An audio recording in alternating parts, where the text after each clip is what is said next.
जो दुकानों को लेकर बात थी एनक्रोचमेंट एक्ट की, कल जैन मंदिर पे लगभग 70 से 80 खोखे नगर निगम के द्वारा अलॉटेड खोखे वहाँ रखे हुए थे। नगर निगम की टीम वहाँ पहुँची और उनको खोखे खाली करने के लिए कहा गया शाम तक।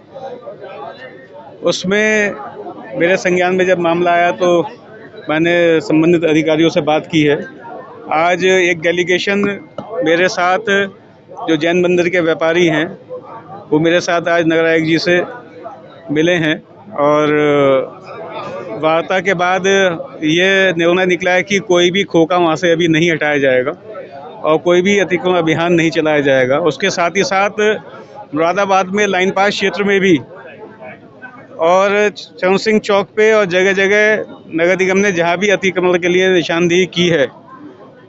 वो सब अभी फिलहाल बिना वार्ता के कोई कार्रवाई नगर निगम के द्वारा नहीं की जाएगी। ऐसी वार्ता नगर आयुक्त साहब से हुई है और जो भी यहाँ पे सरकार की पॉलिसी है, माननीय मुख्यमंत्री जी का आदेश है कि उजाड़ने से पहले लोगों को बसाया जाए, तो उसी नीति के तहत नगर आयुक्त साहब से बात हुई है। जब तक लोगों को बसाया नहीं जाएगा उनको उजाड़ा नहीं जाएगा और उनको भी जहाँ बसाया जाएगा उनकी सहमति और बाजार के बीच में उनको बसाया जाए, उनको पक्की दुकान बना के दी जाए, तभी वो खोखे हटाए जाएंगे, वरना इससे पहले खोखे कोई नहीं हटेंगे। बहुत बहुत आश्वासन दे दिया है नगर आयुक्त साहब। वार्तालाप हो गई है, पूरी वार्तालाप हुई है और मेरे को लगता है कि जो वार्तालाप हुई है उस पर प्रशासन पूरी तरीके से उसका सम्मान करेगा। सर, सिविल लाइन में जेल रोड पर जो दुकानों को हटाने का विरोध किया गया था, उस पे नगर विधायक ने बोला था कि इस तरीके का कोई भी नहीं होगा, दुकानें नहीं हटाई जाएंगी। इस पर सर आप क्या कहेंगे? जिलाधिकारी महोदय और मंडलायुक्त महोदय के निर्देशों के क्रम में एक 45 दिनों का अतिक्रमण विरोधी रोस्टर जारी किया गया था, जिसका अनुमोदन जिलाधिकारी महोदय के द्वारा किया गया था। इसी क्रम में 2 दिन से अभियान चल रहा था, जिसमें मजिस्ट्रेट और पुलिस बल के मौजूदगी में कार्रवाई हो रही थी। जिस विषय की बात आपने की है उसके क्रम में मैं बताना चाहूँगा कि माननीय नगर विधायक आज वार्ता के लिए आए थे और हमारे दोनों अपर नगर आयुक्त, चीफ इंजीनियर की संयुक्त टीम बना के तत्काल मौके पे एक सर्वेक्षण के लिए भी भेजा गया था। माननीय नगर विधायक ने सारी वार्ता के बाद अपनी संतुष्टि जाहिर की है कि जो भी अतिक्रमण विरोधी अभियान है वो जारी रहे। सुसंगत नियमों के आधार पर निरंतर ये अभियान जारी रहना इसलिए आवश्यक है क्योंकि नाला चौक होने से आम जनमानस को परेशानी होती है और साथ ही जो हमारी टीम गई थी और हमारे जो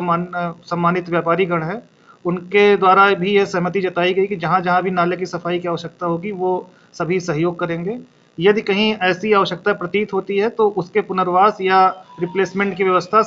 वैकल्पिक जमीन पर या जो भी नियम और शासनादेश कहते हैं उसके क्रम में की जाएगी। साथ ही ये भी अवगत कराना है कि मुरादाबाद में बीते कुछ दिनों में कुछ मोहल्लों में नाव तक चलाने की स्थिति उत्पन्न हुई थी। उसको देखते हुए डीएम सर और मेरे द्वारा पूरे शहर का निरीक्षण किया गया था और यह पाया गया कि जिस मोहल्ले में नाव चलाने की स्थिति उत्पन्न हो रही थी वहां पर सबसे ज़्यादा नालों पर पक्की दुकानें बनाई गई हैं और एक विस्तृत सर्वेक्षण के बाद ये पाया गया कि वो पीडब्ल्यूडी की ज़मीन है, पीडब्ल्यूडी की रोड है। सभी को डीएम सर के द्वारा निर्देशित किया गया है कि नगर निगम और एमडीए के संयुक्त तत्वाधान में ये सारे अतिक्रमण हटाए जाए, क्योंकि आम जनमानस के स्वास्थ्य के साथ ये पूरी तरीके से खिलवाड़ है कि नाले हमारे चौक रहें और एक हल्की सी भी बारिश से जो जल भराव आप लोग देखते हैं वह तब तक दूर नहीं हो सकता जब तक नाले के पूरे अतिक्रमण को हटाकर एक समेकित तरीके से हम सफाई न करा दें।